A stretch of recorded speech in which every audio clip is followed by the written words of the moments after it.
Assalamualaikum warahmatullahi wabarakatuh.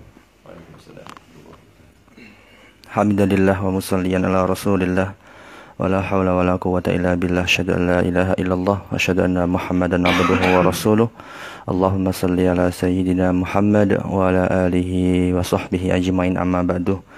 Baik, teman-teman sekalian, sahabat-sahabat sekalian, alhamdulillah kita bisa bermuajah kembali di pertemuan yang kedua, yang insyaallah kita akan mengkaji dan mencoba untuk istiqomah mengkhatamkan kitab Ta'limul Muta'allim yang kemarin kita sudah mulai dengan bab muqaddimah, dan sekarang insyaallah akan dilanjutkan dengan fasal 1, yakni membahas tentang keutamaan ilmu dan fikih yang akan diasuh, yang akan dibimbing oleh Al-Ustadz Anwar Musyaddad.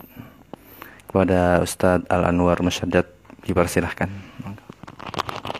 نوينا التعلم والتعليم والتذكر والتذكير والنفع والانتفاع والإفادة والاستفادة والحث على التمسك بكتاب الله وسنة رسوله والدعاء إلى الهدى والدلالة على الخير وابتغاء وجه الله ومرضاته وقربه وثوابه سبحانه وتعالى إلى حضرة النبي المصطفى محمد صلى الله عليه وسلم. الفاتحة. أعوذ بالله من الشيطان الرجيم. بسم الله الرحمن الرحيم. الحمد لله رب العالمين الرحمن الرحيم مالك يوم الدين إياك نعبد وإياك نستعين اهدنا الصراط المستقيم صراط الذين أنعمت عليهم غير المغضوب عليهم ولا الضالين آمين. Oke, untuk mempersingkat waktu, kita langsung masuk ke fasal pertama, langsung dibaca.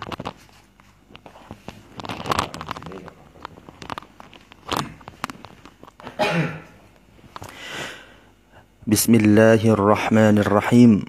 Faslun fi mahiyatil ilmi wal fiqhi wa fadli. Qala Rasulullah sallallahu alaihi wasallam, talabul ilmi fariidatun ala kulli muslimin wa muslimah. Adapun ini ialah satu fasal menjelaskan tentang hakikat ilmu, fikih dan keutamaannya. Rasulullah sallallahu alaihi wasallam bersabda, menuntut ilmu wajib bagi muslim laki-laki dan muslim perempuan. Di sini dalam kajian yang fasal pertama, Syekh Az-Zarnuzi itu memulai dengan sebuah hadis Nabi yang berbunyi, "Thalabul ilmi fariidatun 'ala kulli muslimin wa muslimatin." Menuntut ilmu wajib hukumnya bagi laki-laki ataupun perempuan Islam. Pertanyaannya, apakah seluruh ilmu itu wajib? Kira-kira gimana menurut Mas Hasan? Misalkan, ya kan ilmu banyak kan? Nah, sekarang pertanyaannya, apakah semua ilmu wajib? Atau kalau iya, apa alasannya kok wajib? Kalau misalkan enggak semua ilmu, berarti yang wajib yang mana gitu loh. Coba. Ya, bismillahirrahmanirrahim. Kalau menurut saya pribadi dengan Al-Fakiri, kekurangan ilmu, secara garis besar seluruh ilmu yang harus kita pelajari itu wajib. Kenapa demikian? Karena seluruh ilmu yang ada pada dunia ini itu bermuara dengan Al-Quran. Maka dari itu, kitab atau ilmu yang harus kita pelajari itu adalah Al-Quran. Insya Allah dengan Al-Quran seluruh ilmu yang ada di dunia itu merupakan cabang dari itu. Contohnya saya memang dari background bahasa Inggris ini Ustadz.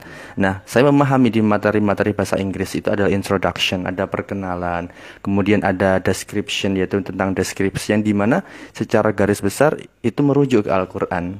Di Al-Quran sudah Allah jelaskan, di Quran surat Ali Imran, padahal ciri-ciri orang yang bertakwa.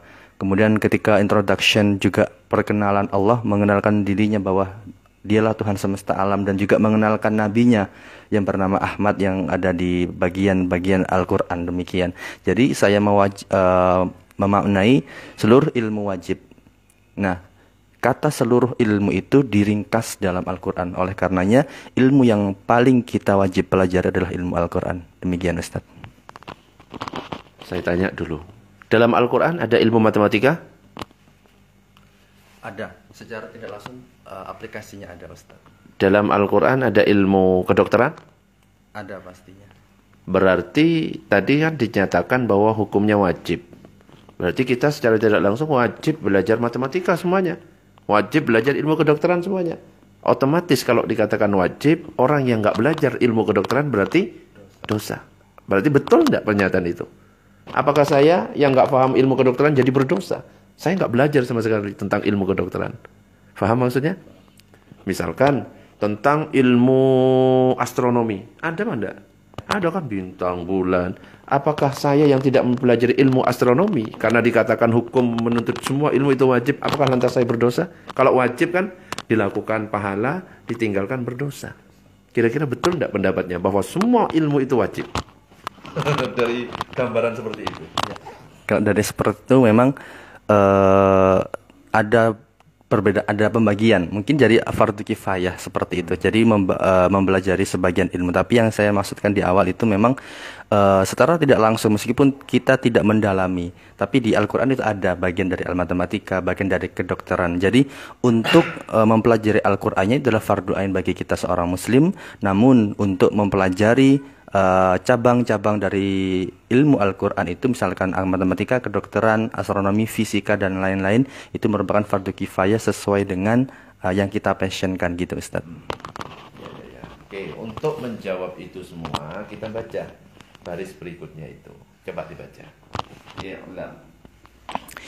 I'lam bi annahu la yuftaradu ala kulli muslimin talabu kulli ilmin talabu kulli ilmin wa innama yuftaradu alaihi talabul ilmi halin kama yuqala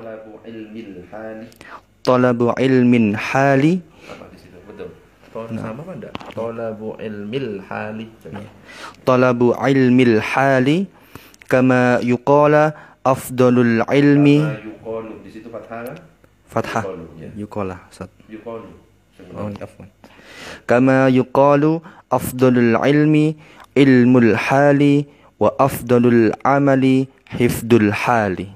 Kalau belajar sama guru kan dikasih tahu sing bener yuqalu, itu diganti gitu loh caranya. Paham maksudnya? Gunanya, bedanya belajar sendiri sama belajar ada gurunya. Jadi kan ada bentuk apa, misalnya kalau yang mengerjakan, dikerjakan, ya kan? Menulis, ditulis, itu bentuk apa namanya? Ngerti maksudnya kan? Iya, mengerjakan berubah menjadi dikerjakan. Apa itu namanya istilahnya? Aktif pasif ya. Saya kok lali. Nah, itu misalkan fi'il mudhari'nya yaktubu, itu jadi yuktabu. Yaqulu, yuqalu. Itu nanti ya, nanti pelajarannya. Jadi di situ apa yang benar? Yuqalu. Sebagaimana dikatakan, baru coba sekarang maknanya. Ketahuilah bahwa tidak semua ilmu wajib dipelajari. Nah, ini alhamdulillah terjawab ini. Akan tetapi hanya terbatas pada ilmu hal atau ilmu yang dibutuhkan. Sebagaimana ungkapan paling utamanya ilmu adalah ilmu hal dan paling utamanya perbuatan adalah menjaga hal atau kondisi diri.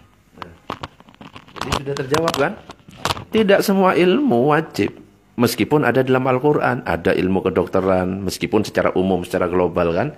Tapi nggak wajib kita pas tahu rincian-rincian. Ya cuma secara umum aja lah. Ya kalau sakit perut, ya minum promah gitulah. Salah satu contohnya. Tidak semua juga wajib belajar ilmu matematika. Meskipun di situ kan ada dalam surat Al-Kahfi ya.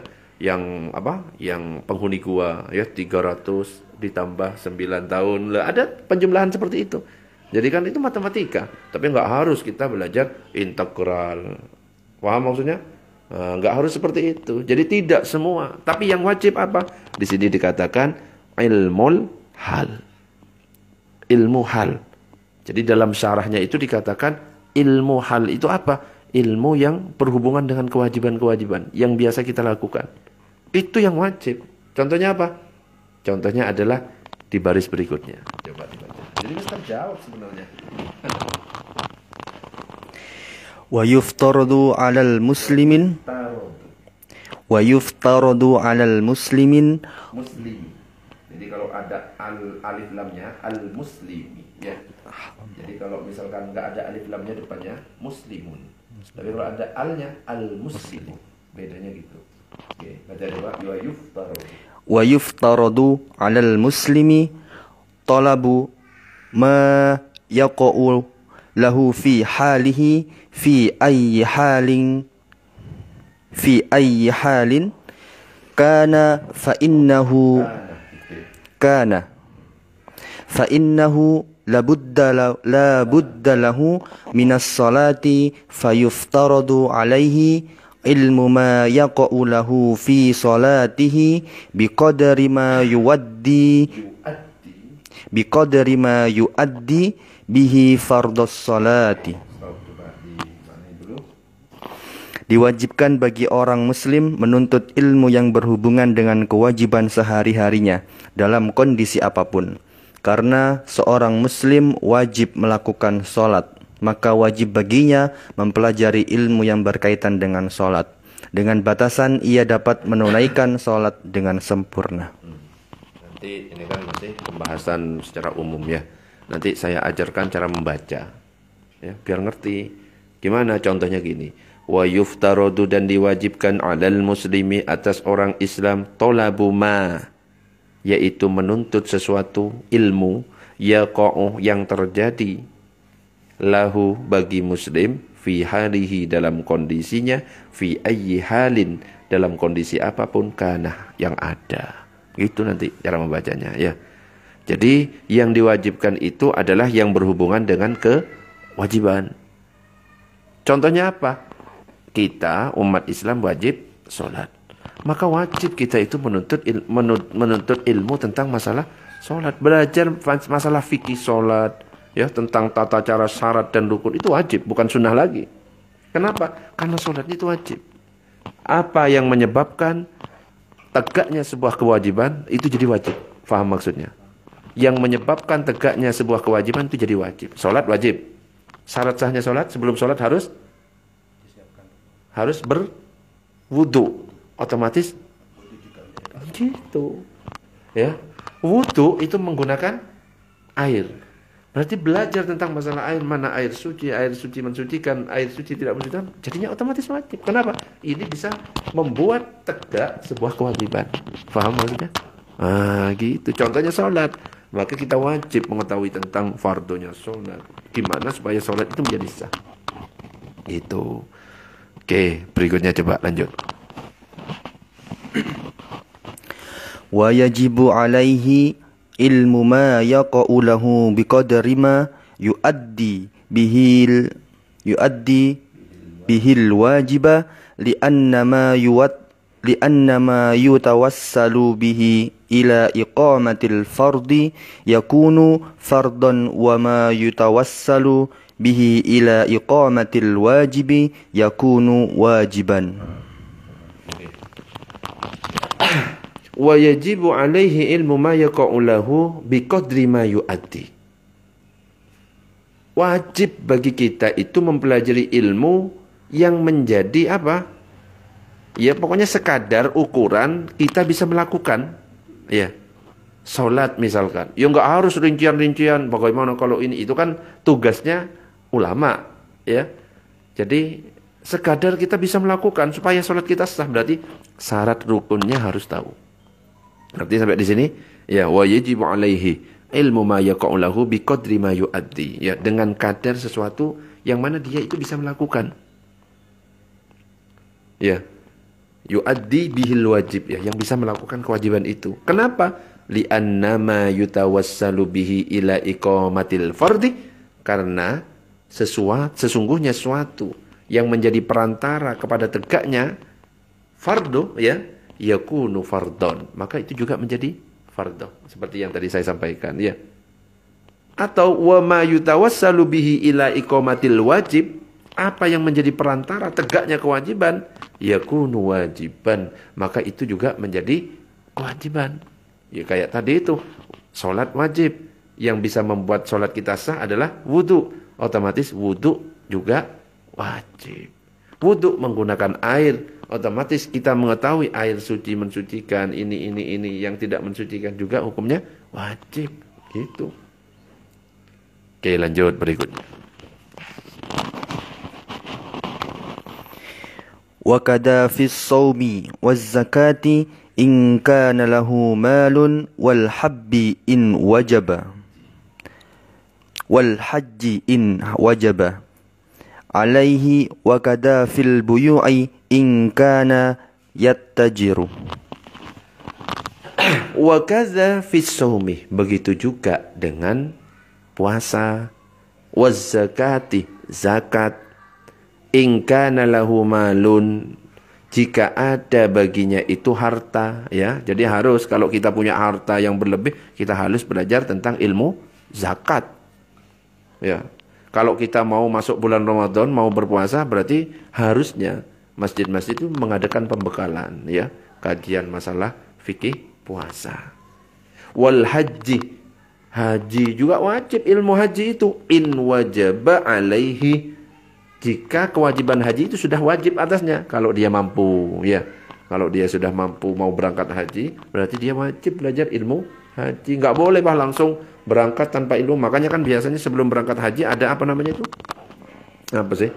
Manasik haji, manasik umroh. Itu kan pembekalan supaya ngerti.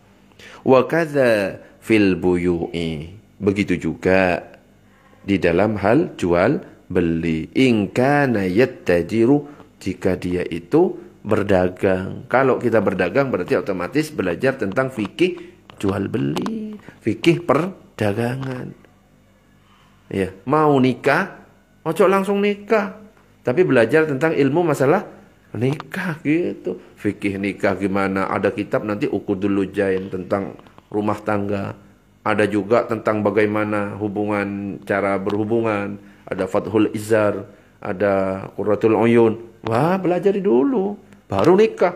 Ojo belum dibekali kitab-kitab ilmu-ilmu seperti itu langsung nikah. Akhirnya melakukan ya yang kemarin saya jelaskan, ya, memasukkan ke tempat yang bukan tempatnya, kan haram jadinya karena tidak membekali ilmu. Ya, begitu juga ketika kita sholat, itu harus dibekali ilmu. Nanti akan ada pembahasan itu kitab Safwatuz Zubat Ibnu Ruslan. Ibnu Ruslan itu mengatakan wa kullu man bi ghairi ilmin ya'malu a'maluhu mardudatun la tuqbalu. Setiap orang yang beramal dengan tanpa ilmu, katanya Ibnu Ruslan, amalannya ditolak, tidak diterima. Oh, eman, ya. Itu, oke, lanjut.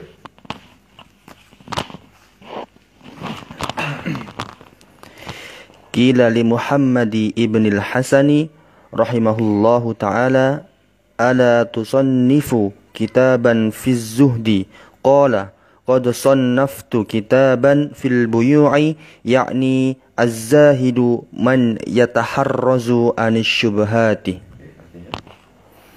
Syekh Muhammad bin Hasan ditanya, mengapa Anda tidak mengarang kitab tentang zuhud? Beliau menjawab, tidak, saya mengarang kitab tentang jual beli. Karena menurutnya orang yang zuhud adalah orang yang mampu menghindari hal-hal subhat atau tidak jelas status hukumnya dan hal-hal makruh dalam berdagang. Ini Syekh Muhammad bin Hasan ditanya, kenapa kok nggak buat kitab tentang zuhud? Enggak, saya sudah buat gitu loh. Kitab yang saya buat itu kebetulan judulnya kitab tentang masalah apa tadi? Jual beli. Di situ ya tentang kezuhudan juga ada. Ya. Ya, karena zuhud maksudnya beliau itu adalah orang yang mampu menghindari hal-hal yang subhat, tidak jelas status hukumnya, dan hal-hal yang makruh dalam berdagang. Salah satu contoh kezuhudan seperti itu. Ya, apalagi yang haram, yang makruh ditinggal dalam berdagang itu, ngurangi timbangan, ya, nipu. Wes demi Allah, ini loh saya nggak ngambil untung sama sekali. Banyak kan kayak gitu. Repot kan kayak gitu, kan bohong itu supaya laku. Wes tanya ke sana-sana, ini wes paling murah, padahal kan nggak mungkin gitu loh. Banyak orang-orang itu menghalalkan segala cara supaya dagangannya laku. Contohnya seperti itu. Lanjut. Wal makruhati fit tijarati wa kadzalika fi sairil muamalati wal hirafi.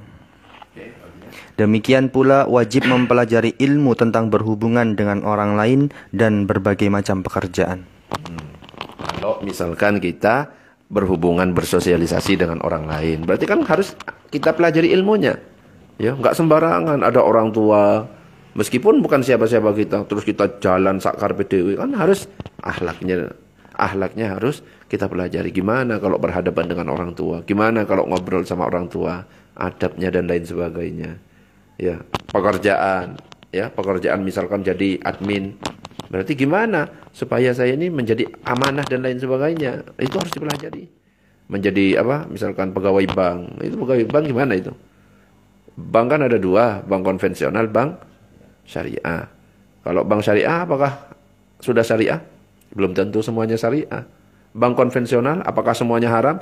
Belum tentu. Ada bagian-bagian bank konvensional yang juga halal, ya, gitu. Lanjut.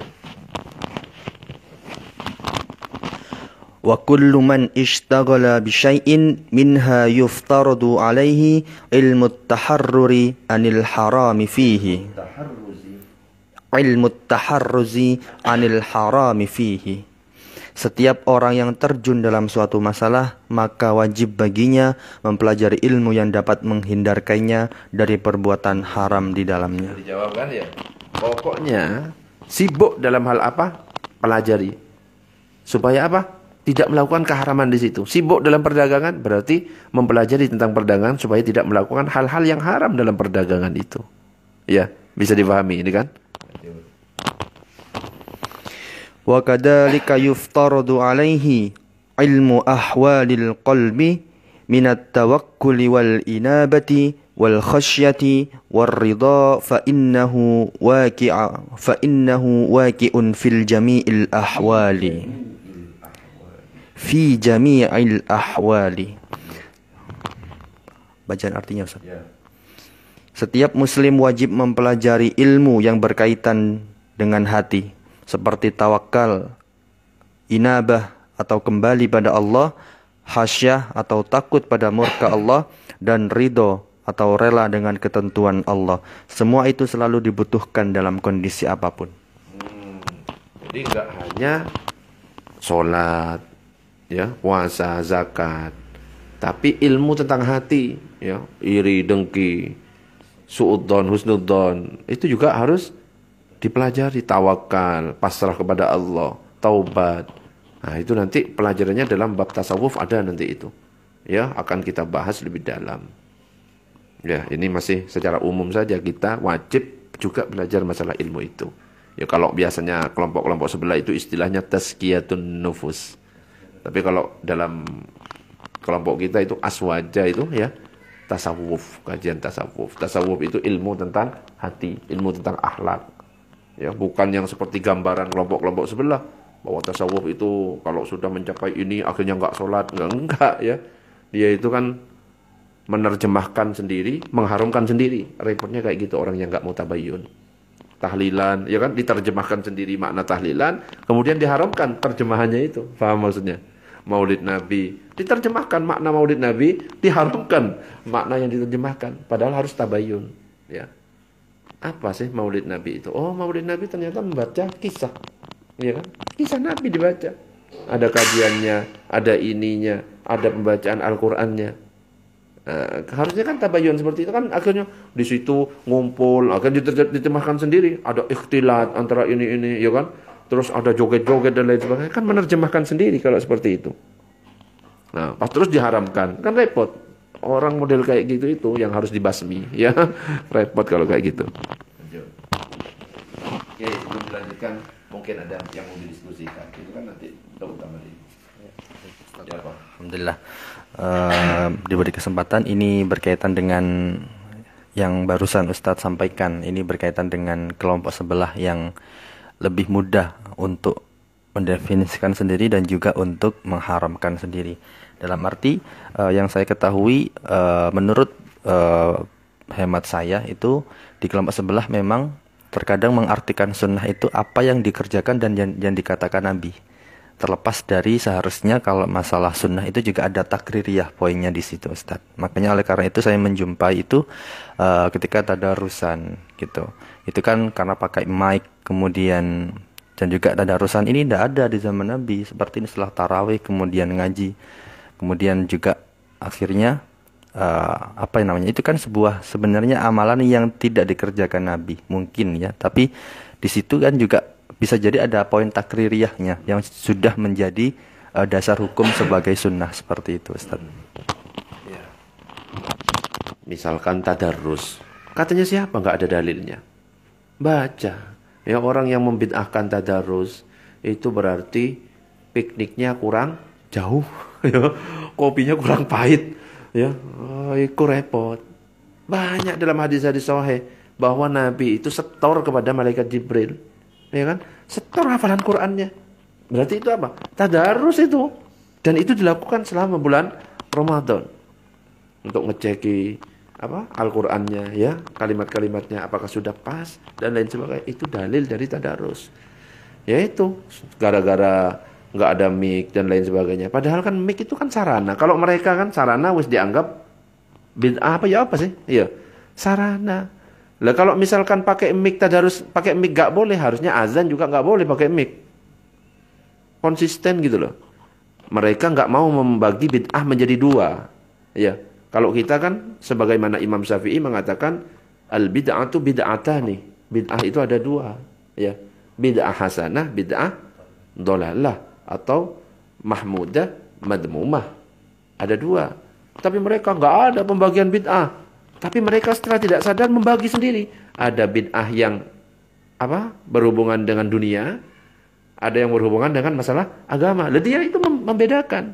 Misalkan kita mengatakan berarti dia itu naik sepeda motor ke masjid.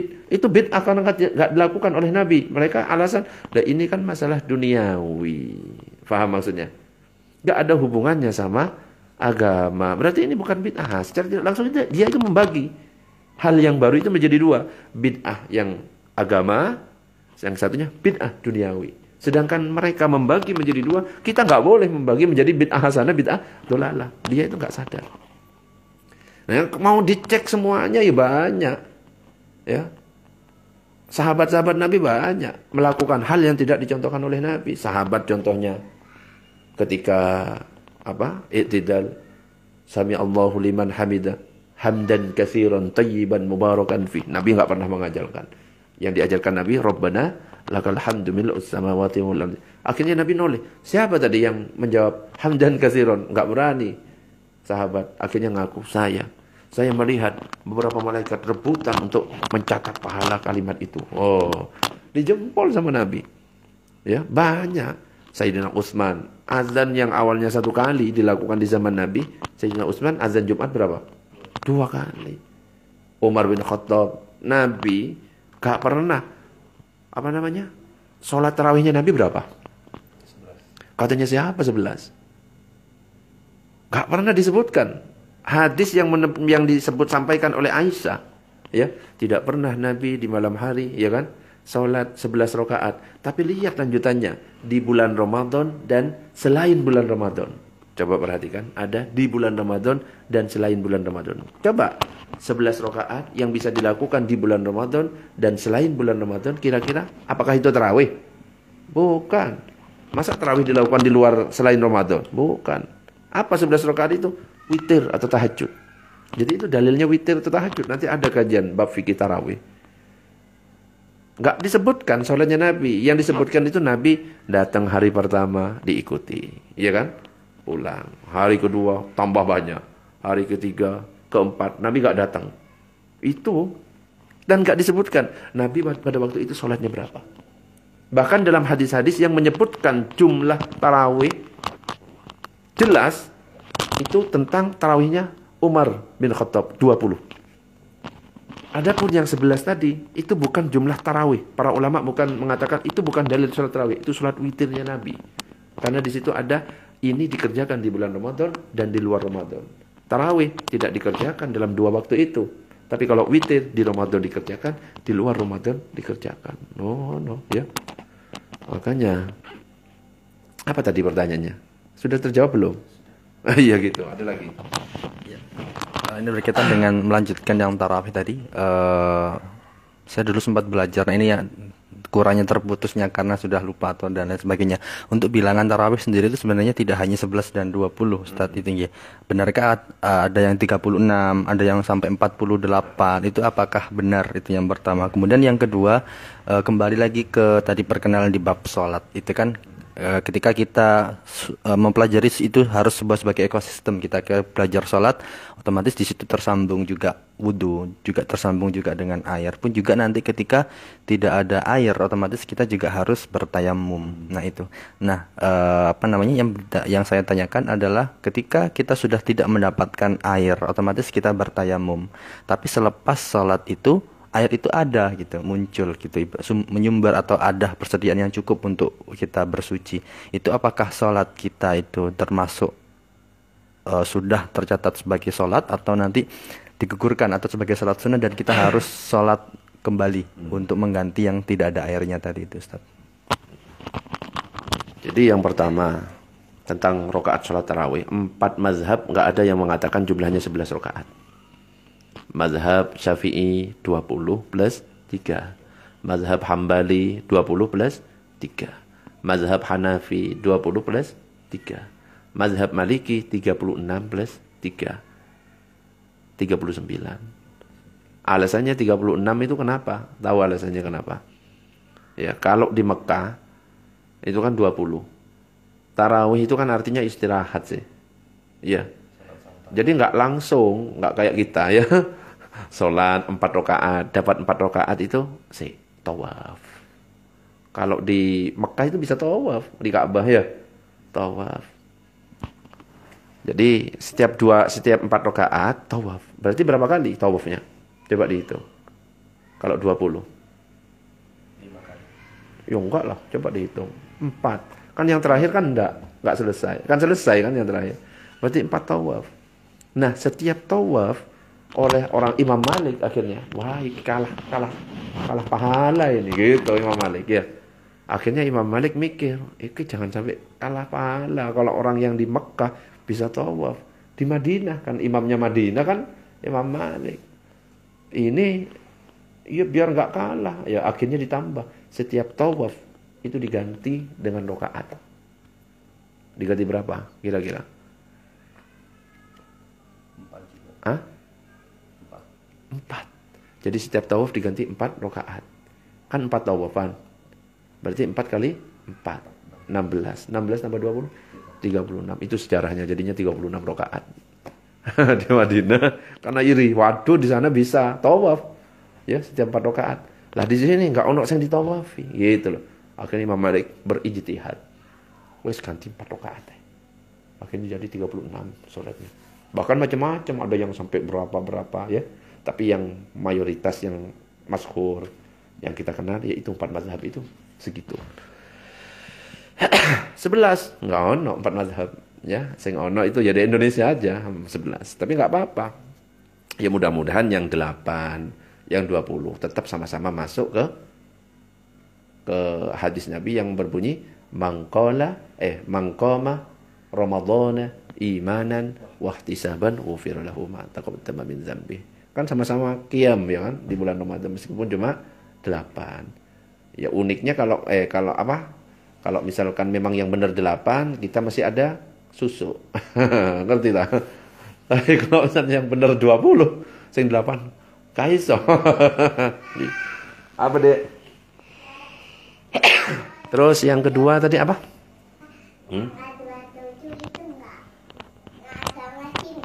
Ada apa-apa kan? Udah ngaji terus.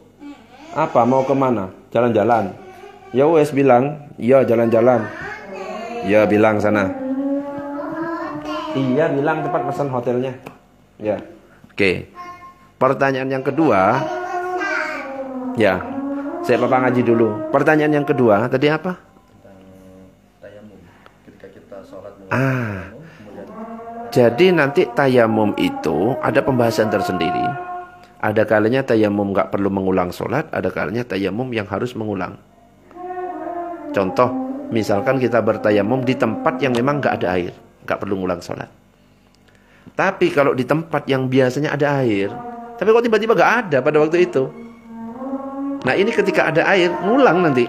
Jadi sholatnya itu cuma sholat lihurmatin wakti. Nanti akan ada pembahasan seperti itu dalam mazhab Syafi'i. Ya, jadi nggak sembarangan tayamum itu misalkan orang yang sholat Isya, info misalkan ya orang yang sedang diinfus. Wudhu kan nggak bisa, nggak sempurna gitu wudhu. Karena apa? Ada bagian yang tidak terbasuh.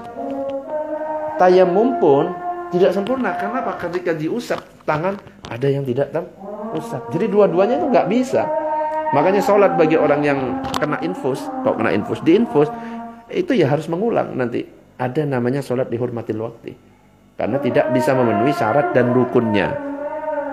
Paham? Itu nanti bab fikih yang saya tulis itu. Saya nulis itu bertahun-tahun, 7 tahun saya nulis itu.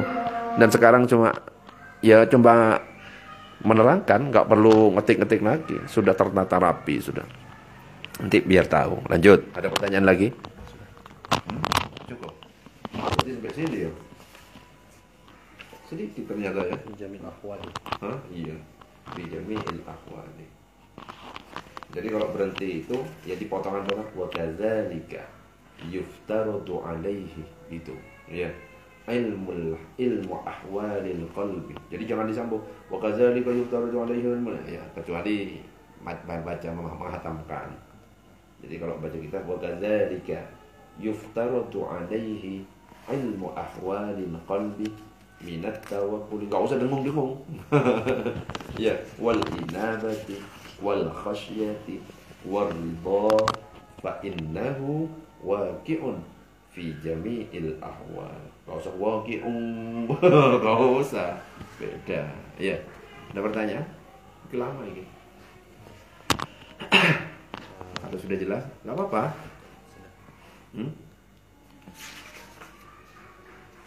Ini nanti ada syair-syair. Contoh ini. Ya, halaman 10 coba buka. Ada ta'allam fa innal ilma zainun li ahlihi wa fadlun wa unwanun li kullil mahamidi wa kun mustafidan kulla yawmin ziyadatan minal ilmi wasbah fi buhuril fawaidi. Jadi ada gayanya. Nanti kan ada anala tanalul ilma illa bisittatin saumbi ka'ammajmu iha bibayani. Nanti ada di sini dakain wa hirsin wa istibarin wa bulghatin wa irsyadi ustadin wa tuli zamani. Oh, bisa kan adanya? Coba ta'allam. Ya harus nyoba ya. Coba ta'allam fa innal ilma zainun li ahlihi. Ini banyak syair-syairnya. Nek hafal api, ya kayak Aqidatul Awam ya kan. Abda'u bismillahirrahmanirrahim. Oh, kalau hafal ya enak. Buat ceramah itu materinya akeh gitu. Coba.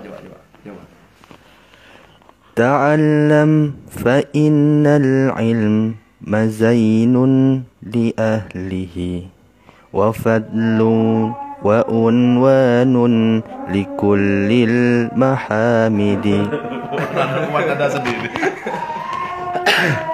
تعلم فإن العلم زين لأهله وفضل وعنوان لكل المحامد وكن مستفيدا كل يوم زيادة من العلم واسبه في بحور الفوائد تفقه فإن الفقه أفضل قائد إلى البر والتقوى وأعدل قاصد.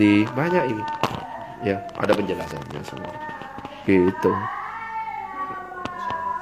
Wallahu a'lam bissawab. Sementara sampai sini ya, silakan ditutup. Alhamdulillahirabbil alamin. Sahabat-sahabat sekalian, santri-santri yang selalu insyaallah selamanya kita tetap jadi santri apapun itu ya. Jadi alhamdulillah kita sudah menyelesaikan kegiatan hari ini, yaitu tentang menghatamkan, langkah untuk menghatamkan kitab Ta'limul Muta'allim. Nah, insyaallah di pertemuan selanjutnya kita akan membahas bab keutamaan ilmu. Jadi teman-teman tetap hadir. Kalau ada kitabnya silahkan diadakan, kita belajar bersama-sama. Lebih mudahnya kita belajar dengan terjemah perkata. Jadi insya Allah sekaligus di situ juga kita belajar untuk memberhentikan, kemudian melanjutkan, dan cara membacanya juga insya Allah akan membantu kita semua untuk mempelajari dan lebih memahami kitab Ta'lim Muta'alim. Baik teman-teman sekalian, kita akan mengakhiri. Terima kasih Ustadz Anwar Musyaddad atas bimbingan. Semoga kita semua Allah berikan keistiqomahan untuk terus thalabul ilmi, karena adalah sebuah kewajiban sampai kita nanti akhir hayat nanti insyaallah. Baik, mari kita tutup halaqah atau pertemuan malam hari ini dengan bacaan hamdalah, istighfar dan kafaratul majelis. Alhamdulillahirabbil alamin. Astaghfirullahaladzim. Subhanakallahumma wa bihamdika asyhadu an la ilaha illa anta astaghfiruka wa atubu ilaik. Akhiran, assalamualaikum warahmatullahi wabarakatuh.